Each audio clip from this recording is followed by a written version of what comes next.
let's bring Sergeant Adam Bernstein. He's a public information officer with the Virginia Beach Police Department, the department that is investigating this terrible incident.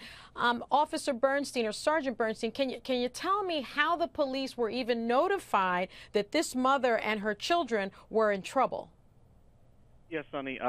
Friday morning, shortly before 5 a.m., we received a 911 call from Mr. Aiken, who is the husband of the suspect, Loretta Aiken. He came home from work and discovered his wife and his two young children all in the bedroom, and they were all not responsive. He also noticed that there was some food and prescription medication kind of scattered out throughout the room, so he immediately calls 911. Officers are dispatched. We're on scene within 3 minutes. In the meantime, while he was on the phone with the dispatcher, he began to shake his wife and kids to try to get them to wake up and come to. And they were in the midst of kind of becoming responsive as officers arrived on scene. Once officers arrived on scene, they were able to get all three, the mother and the two children, responsive, get them transported to local hospitals. The two children were transported to a local children's hospital. The wife was transported to a different hospital, where all three are expected to make a full recovery. And like you said before, the wife is now being held in the Virginia Beach Correctional Center on 2 counts of attempted murder and 2 counts of adulteration of food and drink. And the two children are now back home with the father.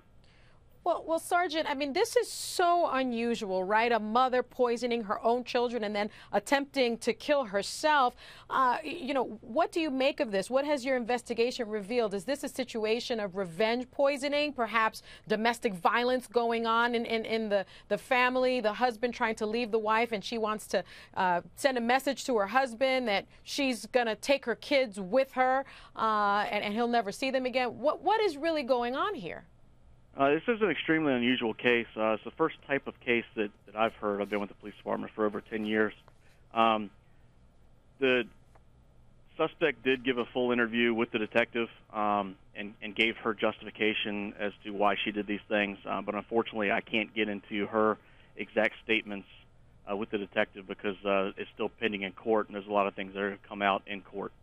Well, did she give any indication during the hearing as to what her motivation was? The open hearing that we can all talk about? Yeah, she had a bond hearing. She did talk about her previous psychiatric history, but I don't believe there was any motive was brought up in the bail determination hearing.